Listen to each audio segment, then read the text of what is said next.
أما بعد أعوذ بالله من الشيطان الرجيم بسم الله الرحمن الرحيم قابل صدر احترام حضرات علماء کرام ذی وقار اور حاضر مجلس السلام علیکم ورحمۃ اللہ وبرکاتہ۔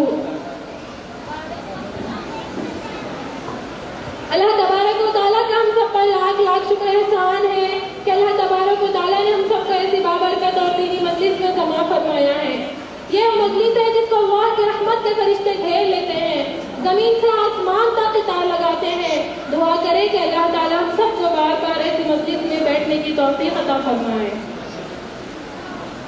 عزیز ساتھیوں، آج کی اس مجلس میں میری تقریر کا عنوان ہے قبر کی پہلی رات اور قبر کے پہلے 24 گھنٹے۔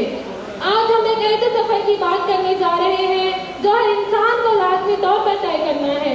سوچے آج ہم زمین کے اوپر نہیں، زمین کے نیچے ہو، یہ زمین جو ہمیں زندہ رکھتی ہے ایک دن ہمیں اپنے گود میں لے لے گی، اور یہ سفر ہمارا پہلا اسٹیشن ہوگا جو قیامت تک جاری رہے گا۔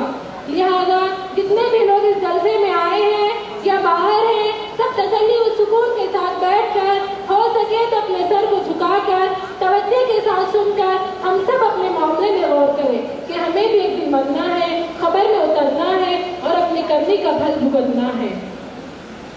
قرآن ہمیں اس حقیقت کی یاد دلاتا ہے منہا خلقناکم وفیہا نعیدکم ومنہا نخرجکم تارۃ اخری۔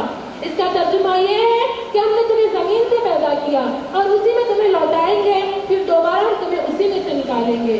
عزیز ساتھیوں، قبر صرف مٹی کا ایک حصہ نہیں، یہ ایک ایسا سفر ہے، یہ زندگی کا پہلا اسٹیشن ہے، یہ ایک ایسا مقام ہے جہاں پہ روح کی حقیقت، اعمال کا حساب اور اللہ کی بارگاہ میں جواب دہی کا آغاز ہوتا ہے۔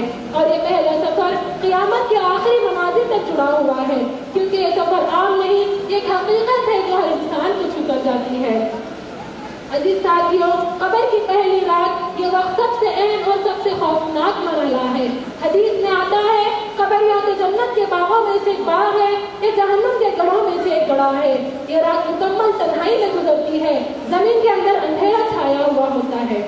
کیا آپ نے کبھی تصور کیا ہے کہ جب آپ کو سفید کپڑوں میں لپیٹ کر اندھیری قبر میں رکھا جائے گا، جب مٹی کی پہلی مٹھی آپ کے چہرے پر ڈال دی جائے گی اور آخری شب قبر کے کنارے سے واپس لوٹ کر آئے گا، تو تب آپ اکیلے ہوں گے، بالکل اکیلے۔ وہی دوست جو آپ کی اور میری ہوا کا انتظام کرتے ہیں، وہی بیٹے وہی ملازم جو آپ کو مجھے سکون پہنچانے کی کوشش کرتے ہیں، جب ہمیں خبر میں ڈال دیں گے نا تو کہیں گے کہ ذرا صحیح سے مٹی ڈالو، دیکھو کوئی سراغ باقی نہ رہ جائے، کوئی روشنی کی راہ بھی باقی نہ رکھیں گے، سب من مٹی ڈال کر واپس لوٹ آئیں گے۔ تیرے ساتھی تجھے چھوڑ آئیں گے، قبر میں کیڑے تجھے کھا جائیں گے۔ سوچو اندھیری قبر میں جہاں نہ روشنی ہوگی نہ سانس لینے کے لیے کھڑکی، صرف سناٹا ہوگا، صرف اندھیرا ہوگا۔ پہلے 24 گھنٹے کیسے گزریں گے؟ کیا ہم نے کبھی سوچا ہے قبر کا پہلا لمحہ کیسا ہوگا؟ قبر کی پہلی رات کیسی ہوگی؟ کیا وہ سکون ہوگا یا عذاب، خوشبو ہوگی یا آگ کے شعلے؟ آج ہم بات کریں گے قبر کے پہلے 24 گھنٹے کی، وہ لمحے جو ہر انسان کو جھیلنے ہیں۔ آج ہمارے گھروں میں لائٹ جائے تو انورٹر ہونا چاہیے۔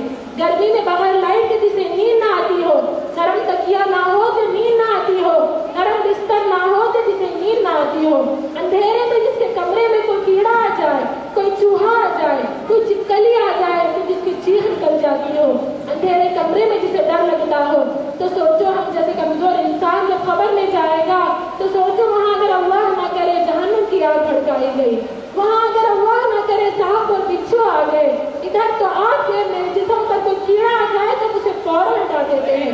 اس وقت کیڑے ہوں گے پھر بھی بندہ نہیں ہٹا سکے گا، وہ دیکھ رہا ہوگا کہ میرے جسم پر کیڑے رہ رہے ہیں مگر یہ طاقت نہیں ہوگی اسے اپنے آپ سے دور کر سکے۔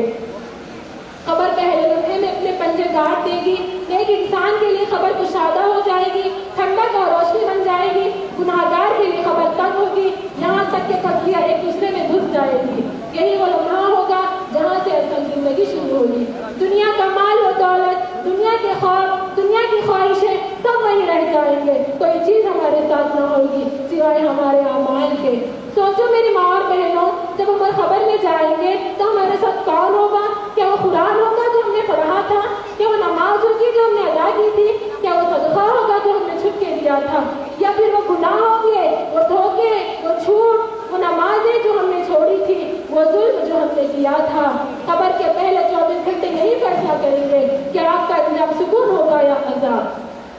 جہاں انسان سوچے گا کاش میں دنیا میں نیک عمل کر لیتا, کاش میں گناہوں سے بچ جاتا, کاش میں آخرت کی تیاری کر لیتا, لیکن سنو وہاں کاش کو کوئی فائدہ نہ ہوگا, وہاں صرف پچھتاوا ہوگا, آنسو ہوں گے لیکن کوئی رجوع نہیں ہوگا, نہ کوئی دوسرا موقع ملے گا نہ واپس آنے کی اجازت. یہی ہے قبر کے پہلے 24 گھنٹے, تو یا تو جنت کی باغ کی خوشبو بن جائے گی یا جہنم کی آگ کا دروازہ.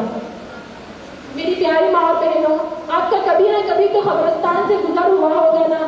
یہ خبریں جو اوپر سے ساری ایک جیسی دکھائی دیتی ہے, اندر سے ایک جیسی نہیں ہوتی. دنیا میں اگر آپ کسی کالونی میں جائیں, غریبوں کی آبادی میں جائیں, تو مکان دیکھ کر پتا چلتا ہے کہ غریب رہتے ہیں ادھر. امیروں کے علاقے میں جائیں تو کوٹھیاں دیکھ کر سمجھ آتا ہے کہ ان کوٹھیوں میں امیر اور سکون سے رہنے والے رہ رہے ہیں. مگر خبروں کو دیکھ کر پتا نہیں چلتا, سکھی ساری جیسی ہے مگر ہر خبر کی داستان جدا ہے.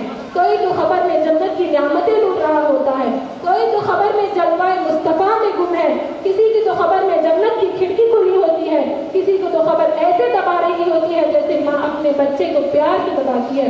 مگر اسی قبرستان میں کچھ خبریں ایسی بھی ہیں کہ اس خبر والے کو سانپ اور بچھو عذاب دے رہے ہوتے ہیں. کسی کی تو خبر میں جہنم کی آگ کی کھڑکی کھلی ہوتی ہے, کسی کی تو خبر میں چکنا چور کر دیا ہوتا ہے, اور اسی قبرستان میں کسی کی خبر میں جہنم کی آگ بھڑک رہی ہوتی ہے. میری پیاری ماں اور بہنوں, یہ زندگی تھوڑی ہے نا, وہ زندگی بڑی ہے. اس دنیا میں کب رہنا ہے, اس دنیا میں زیادہ رہنا ہے, پھر کیوں نہ ادھر کی بات کریں. ایک مرتبہ کا واقعہ ہے, جلیل القدر تابعی سیدنا حسن بصری رحمۃ اللہ علیہ ایک مرتبہ اپنے گھر کے دروازے پر تشریف فرما تھے. وہاں سے ایک جنازہ گزرا, آپ بھی اٹھے اور جنازے کے ساتھ چل دیے. جنازے کے نیچے ایک چھوٹی بچی زار و خطار دوڑتی ہوئی جنازے کے ساتھ جا رہی تھی اور یہ کہہ رہی تھی کہ اے بابا جان, آج مجھ پر وہ وقت آیا ہے جو آج سے پہلے مجھ پر کبھی نہ آیا تھا. حضرت حسن بصری نے جب یہ درد بھری آواز سنی تو آنکھیں اشک بار اور دل بے قرار ہو گیا.